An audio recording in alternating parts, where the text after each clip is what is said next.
E aí meus amores, tudo beleza com vocês? Kennedy aqui, sejam todos bem-vindos a mais um canal. Dessa vez bora com mais um review de The Next Prince, com a resenha do episódio 8. E olha meus amores, eu gostei desse episódio, eu achei que foi um bom episódio. Valeu totalmente a pena esperar a primeira vez do Kanin e do Charan, né gente? Foi linda, foi sensual, foi mágica. E eu tenho a impressão que a gente ainda não viu tudo, Brasil, que ainda tem mais por vir. E o que vocês acham? Bora lá comentar tudo do 8º episódio de The Next Prince. Vamos lá! O episódio começa exatamente onde o anterior terminou, após o beijo do Charan e do Kanin. Beijo esse que é carregado de descobertas. Charan acaba interrompendo ele, seus olhos ainda presos no de Kanin, como se quisesse gravar aquele momento na memória. Estavam prestes a se beijar de novo quando são interrompidos pelo Shakri, que entra no ambiente ali e finge que nada viu. Mas a irritação de Kanin é visível, né? Suas chances de aprofundar o que mal havia começado foram roubadas. Charan, constrangido e tímido, decide voltar para o seu quarto e o Kanin até fuzila o Shakri com os olhos, né? Falando que ele escolheu a hora certíssima para aparecer. Muito bom. Enquanto isso, gente, o Calvin desperta surpreso de encontrar o Jay ali. Foi Jay quem o levou de volta para o hotel. Bêbado na noite anterior, Calvin revelou seu segredo mais guardado, que ele é um príncipe. Antes de desmaiar nos ombros do Jay, que o levou ele até o hotel onde Calvin está hospedado. Jay o convida para tomar café da manhã com ele e comenta como que aquele local é luxuoso, que o Calvin deve ser um intercambista muito rico. Ou talvez ele é um príncipe, mas ele acha que se ele fosse um príncipe,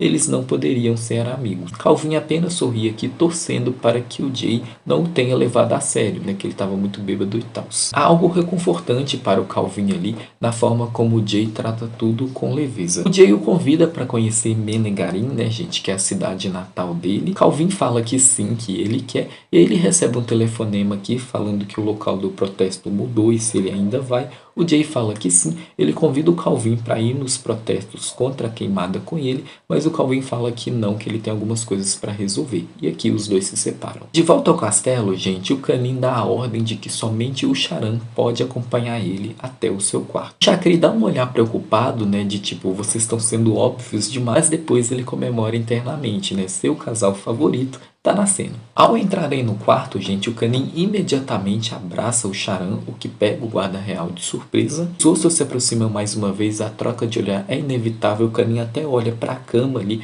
com malícia, né? A mesma malícia que ele tá olhando pro Charan nesse momento, meio que indicando pro Charan o que ele quer. O Charan fica perplexo aqui com a safadeza e a ousadia do príncipe. Só que o Kanin decide mudar de assunto, né? E ele comenta com o Charan que o Charan salvou ele, mas uma vez ele desconfia de alguém que possa ter atacado eles. O Charan fala que aquilo pareceu mais uma distração do que um ataque. O Kanin desconfia do pai da Eva, mas logo descarta isso. E o Charan mais uma vez traz como suspeito o príncipe Rashad, deixando claro para o Kanin que eles precisam redobrar os cuidados. A notícia de que o Kanin esteve em um bar noturno foi espalhada por toda Emily e o rei reagiu com severidade. Ele convoca o Charan e pune ele com o confinamento, removendo-o do cargo de treinador do jovem príncipe, de guarda real dele e o proibindo de ver o Kanin. O Shakri informa para o Kanin que tem um problema, gente. O Kanin tenta interferir aqui, mas é a primeira vez que o seu avô, o rei, ergue a voz para ele, deixando claro para o Kanin que suas ordens são absolutas ali. O Kanin tenta protestar, gente, mas os outros servos ali falam para o Kanin não fazer nada, que não tem o que ele fazer.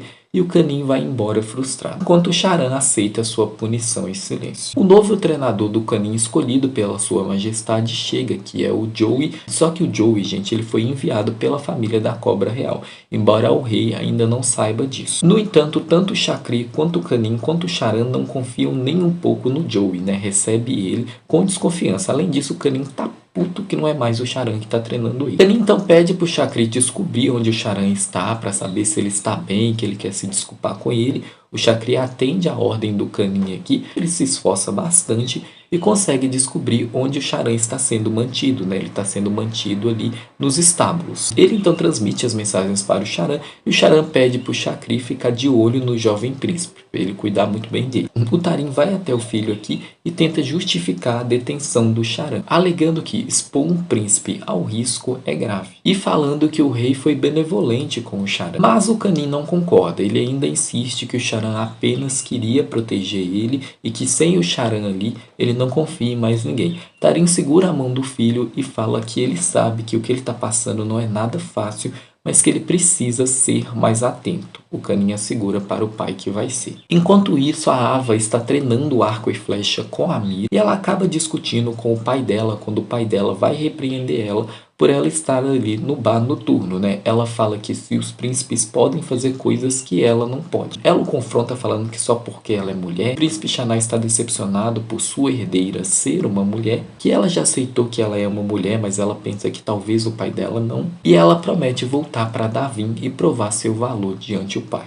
Príncipe Xaná fica chocado, gente. Ele fica sem palavras aqui. Eu acho que é a primeira vez que a Ava enfrenta ele tão diretamente assim. Em Davin, gente, os treinos do Joey aí se tornam cada vez mais abusivos. Até que chega um momento que o Chakri, indignado, interfere e manda o treino parar. O Joey também acaba enfrentando o Canin, gente, e o Canin acaba com ele, né? Deixa claro pra ele que ele é o príncipe e que é ele que manda. A desconfiança do Chakri e do Canin sobre o Joey aumenta ainda mais. E no próximo treino, gente, o Joey oferece um novo arco para o Canin. Como o Canin não confia nem um pouco nele, gente, ele decide continuar utilizando seu arco antigo. O Joey foi esperto, né? Ele envenenou os dois arcos, então independente do arco que o Canin usasse, ele seria envenenado de qualquer forma. Quanto mais ele vai atirando flechas ali, gente, mais mal o Canin vai se sentindo, mas ele continua firme ali no treino até o seu corpo colapsar e ele cair desacordado. Charan, que estava observando o treino, gente, imediatamente corre até o Canin, ele rapidamente suspeita de envenenamento, manda o Chakri ali inspecionar os pertences do Canin, a comida que ele come, e carrega o Canin para o médico real. Chakri então percebe que o Joey sumiu e manda os guardas ir encontrar ele. Charan fica ao lado do Canin o tempo todo, que ainda está desacordado.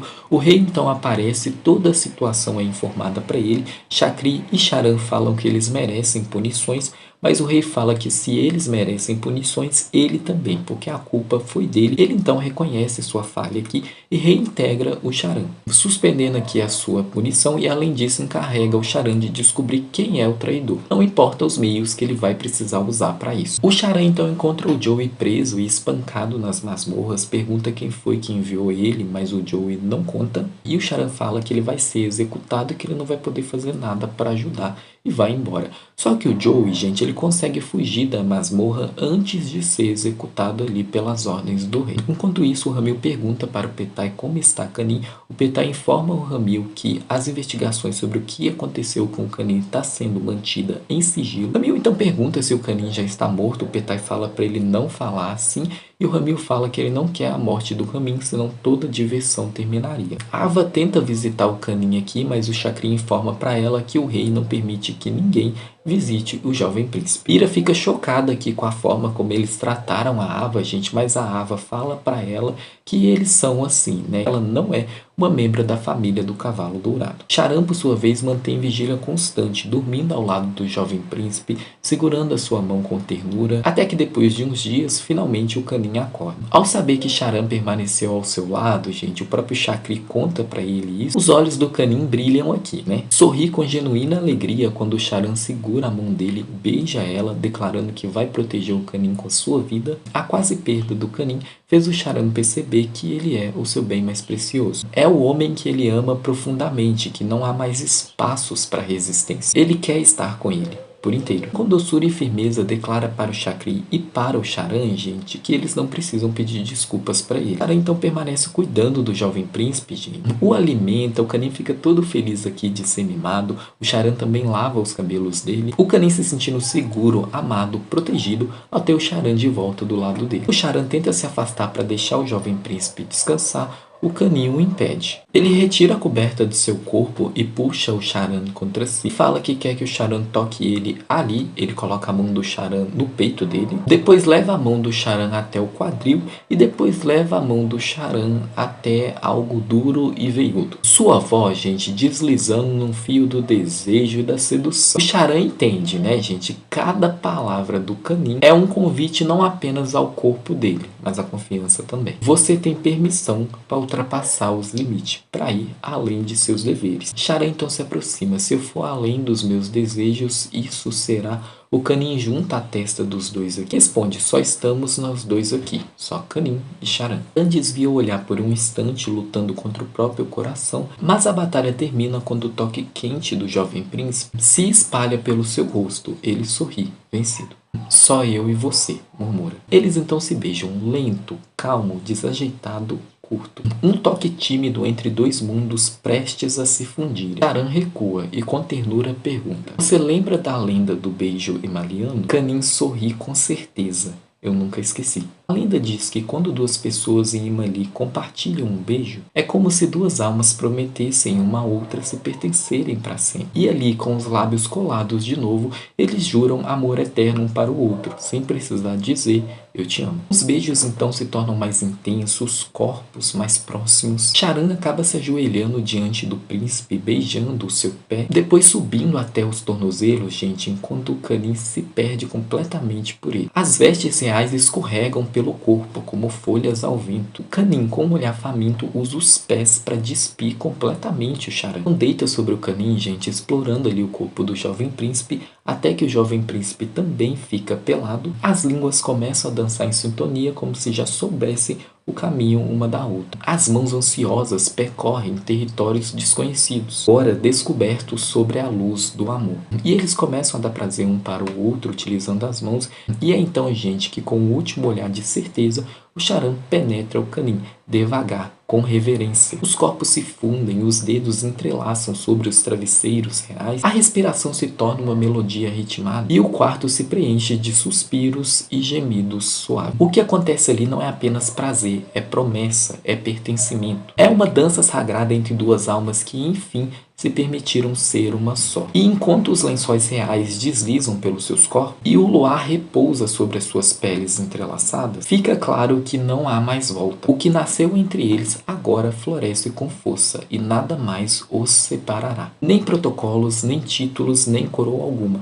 Apenas eles, Charan e Canin. Para sempre. Essa cena, gente, foi realmente mágica, né? Linda de babá. O que vocês acharam, gente? O que vocês acharam desse episódio, na verdade? Comenta tudo aqui pra mim e bora discutir. E agora, como sempre, irei comentar a preview do próximo episódio, gente. Mas em respeito que eu não quero spoiler do próximo episódio. Se você gostou do vídeo até aqui, não se esqueça de curtir, se inscreva no canal e clique no sininho. Vejam, para você que ficou comigo, bora detalhar a preview do episódio 8 de The Next Prince. Vamos. A preview abre com o Canin começando a chamar o Charan de P-Run e perguntando se ele ainda não está acostumado. Depois os dois passeiam a cavalo juntos e o Canin fala pro Charan que ele está muito feliz deles estarem juntos, né? E o Charan fala pro Canin para eles ficarem juntos ali pela eternidade, eles se beijam, vai ser uma cena bem bonita. Depois a gente vê o Canin dando um protetor de ouvido para o Charan, né? Para ajudar o Charan aqui com o seu medo de chuva. O rei então informa ao Canin que o Calvin pretende visitar Menegarin. O Calvin convida o Canin para ir com ele, eles vão juntos. E é quando o Calvin descobre que o Jay tem uma irmã que está doente e é por isso que ele participa